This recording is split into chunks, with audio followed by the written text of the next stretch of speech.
Abdul Olatunji, a Nigerian of Yoruba extraction, has spent 15 years in South African prison on trumped-up charges of theft.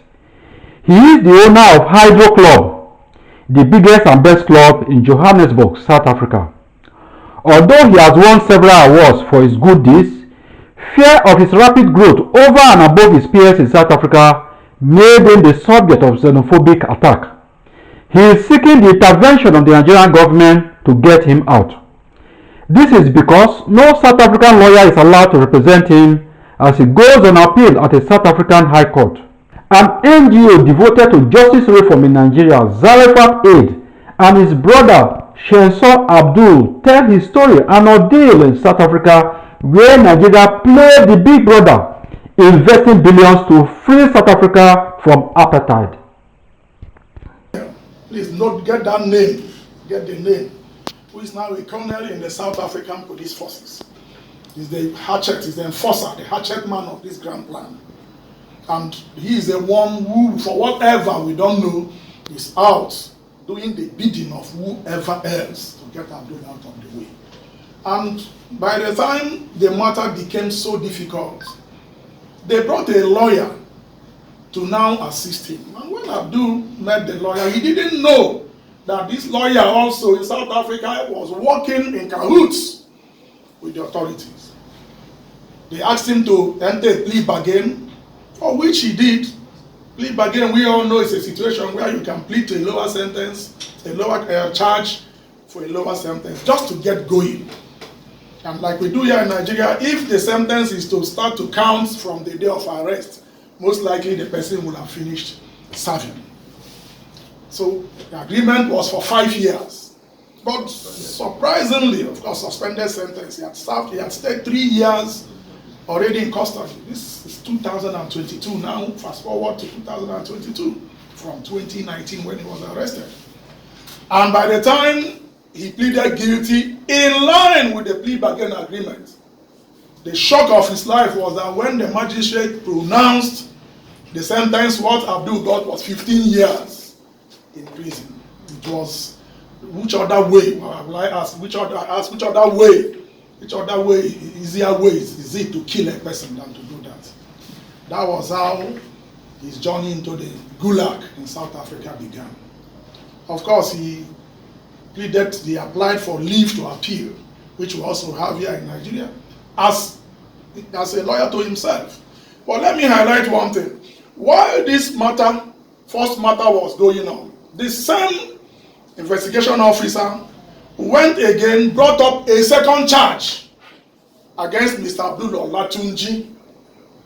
So as we speak, there is another charge in which again he is defending himself in another court in Johannesburg. It's important we highlight this. So the first charge now, he has been convicted. Recently, acting for himself, he got the leave of the magistrate court to now appeal to the High Court. That's how far it is with that. While the second charge is still going on. In these two charges, an illustrious son of Nigeria, the giant of Africa, the most populous black nation on earth, is standing to defend himself, being legally deprived of a lawyer. Of course, it can't be legal. Even in their country, it's not legal. But to them, to the hatchet people, it's something that they can do, which ought not to be so. And he is there not because he lacks means or contacts to pay any number of lawyers he wants. At least having been blessed from the fruit of his labor in South Africa. But this is deprived of these great benefits as a result of a wicked and most unconscionable plan by our South African brothers to keep him out of circulation, if possible permanently. This press meets, therefore, for us in Zarephath Aid, and I also believe for every right-thinking person, is a call to duty, to highlight what we already put in our petition, calling upon the CEO of the Nigerians in Diaspora Commission, our dear sister, an able, wonderful worker, Honorable Abdul, to come up, to rise up one more time and take over this matter. Not every Nigerian abroad is a criminal. There are many Nigerians abroad who are deserving of our government's intervention in their cases. This is one such matter, I dare say, that is deserving of our government's intervention. As it is now, Abdul is still in custody since 2019, not benefiting from anything. As a matter of fact, from what we get, there are 2 points I want to list to round off. One, his life is in danger, even in custody. We hear that even the materials he's using to source cases and other resources to defend himself, these materials have been taken away from him. That is the height of what's going on. And then the second point also I would like to note is that Abdul as a person is someone deserving of Nigeria's intervention. Let's get going.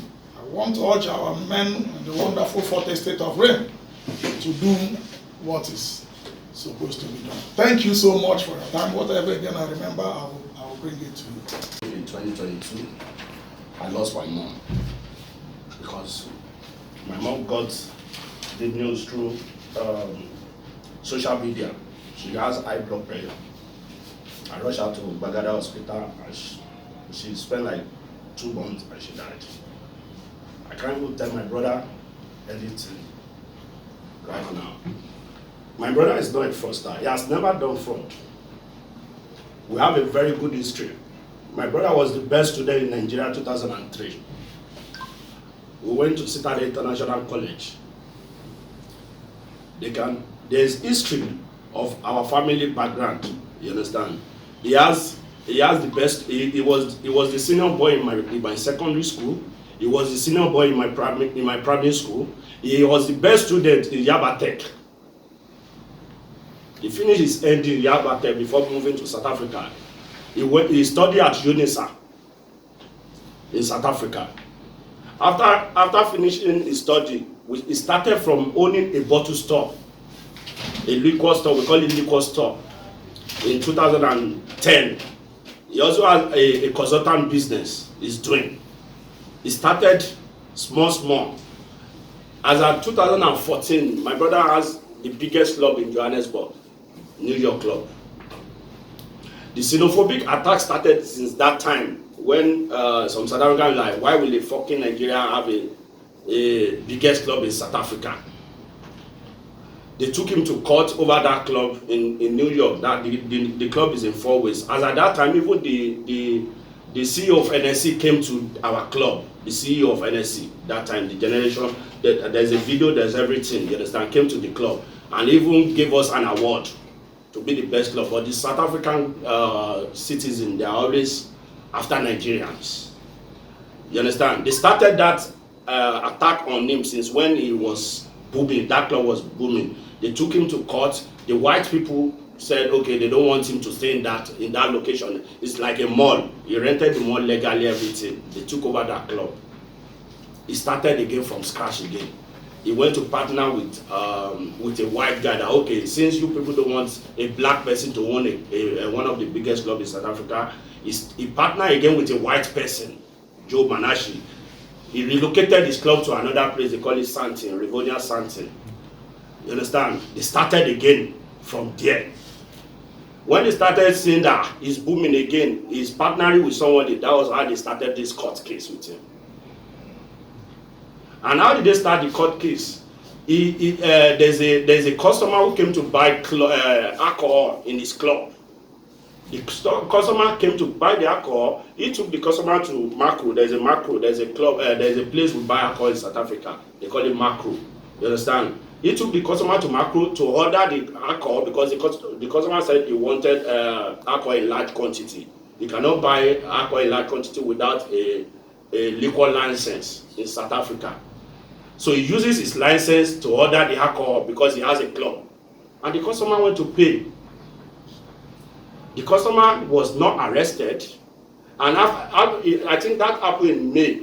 As at November, he walked up to my brother's club. He said, is under arrest for purchasing alcohol for a customer. And my brother was like, but why? But you know the person I purchased alcohol, I didn't use my card to pay. I didn't do anything. I only used my liquor license to order, and I have right to order alcohol for anyone. I have a consultant business. I have everything. And that was how the problem started. The investigation officer is the most corrupt person I've ever seen. When he arrested my brother, he told my brother, he pulled him over, that you fucking Nigeria, you are driving Bentley, making good money in our country. That was his word. He arrested my brother, took him to his house, broke into my brother's house, stole 700,000 rands. The investigation officer. So when he took him, my brother was like, okay, you know what? The person that I bought the alcohol for, where is he? He said he has arrested the person that is also in the station. When they got to the station, there was nobody. It was only my brother. The only person, another person he saw was the account holder, the person that owns the account, where the person that came to buy alcohol from my brother, the person that owns the account, where the money, the fraud money was deposited. You understand? There's a South African guy that these guys deposit money. Investigation officer is part of the courts of those fraudsters. They deposit money into a South African person account number. They take the card, they go and buy things. So how are you supposed to know as a club owner that every customer you have, they are spending fraud money? How? So if my brother is being arrested, then the macro should be arrested too for taking fraud money. You don't even know which money is fraud or not. So my brother was like, I don't know all these people. I only did a business, I only bought an alcohol for a certain customer. Go and get the customer. It's the customer that can tell you that I'm conducting my business. They said no, that this is the account holder of the account where the customer that came to buy alcohol used the card of this person. And the person was like, I don't know him. This is not the person I gave my card to. The person I gave my card to, his name is Babatunde Jegede. Go and bring him. The investigation officer said no, they are not arresting that one. Then 2019 we now say, okay, let's move this case to trial. My brother, we hired in the history of South Africa, my brother is the highest number of persons that have hired lawyers. We hired over 20 lawyers. Each lawyer were threatened, told to leave the case. We hired one of their best lawyers, Diompu was a very big lawyer. He told me, I was the one that hired him, he said, the investigation officer is really making your brother's case worse. I need to leave the case. We hired another big lawyer, I've forgotten his name. That one even came to court twice. Later he said, no, you need to refund us our money, that he cannot do the case. And so, many other lawyers, a total of 18 lawyers were hired. All of them left the case. So as of 2022, when my brother got tired, he had to call the investigation officer and say, you know what, I'm not a fraudster, you know this thing. The owner of the account that you're saying they used to do fraud is here. He's telling you that the person I gave my card to, that hired me to open an account, his name is so. And you know this is the same person that came to patronize me in my business. You did not arrest this person. Why are you coming to arrest me? That, okay, you know what do you people want me to do? Now my club is closed down. It's not running. This is what you people want. Okay, I'm ready to leave everything and just go back to my country. What do you want me to do? His name is Captain Mupedi. That's the investigator. He said, since you have come now that we should help you, we will give you a lawyer that we trust. This is the only lawyer that the magistrate can give you. The magistrate can give you a suspended sentence with. If you don't use this lawyer, we cannot guarantee you of a suspended sentence. So my brother called me like, we don't have choice. Because that time I was already in Nigeria. I said, we don't have choice. Okay, do you believe in this? My brother like, I don't believe these people. This lawyer, I don't trust any of their carcass. The name of the court is Palmridge Court in Johannesburg. So, but in the long run, the name of the lawyer they brought was Kagiso. So we said, okay, Kagiso, what do you say? He said the magistrate is my uncle. He brought a proof, a video of him and the magistrate that, don't worry, I will get you guys a suspended sentence so that your brother can go home. And he's already 2 years in the prison already. So like, okay, suspended sentence, how? He said, we'll give him 5 years suspended sentence. He has already spent 2 years, he can have his freedom. I said, we said, okay, cool, go ahead. He did a plea bargain. He brought it to my brother in prison. My brother signed a plea bargain. On getting to the court premises, he submitted another plea bargain to the magistrate, which he said it was his uncle. So when he submitted the plea bargain and my brother, they read it, my mother was like, this is not what I signed to. He said, no, my brother must just answer yes. At the end of the day, my brother was sentenced to 15 years. Two weeks after, the account holder was taken to another magistrate court and was now sentenced to 5 years suspended sentence, and they released the account holder, the person that received the money. And since then, my brother has been facing the problem himself. He doesn't trust any lawyer again. So they told him, you cannot even get any other lawyer because we've threatened all the lawyers. He had to start representing himself.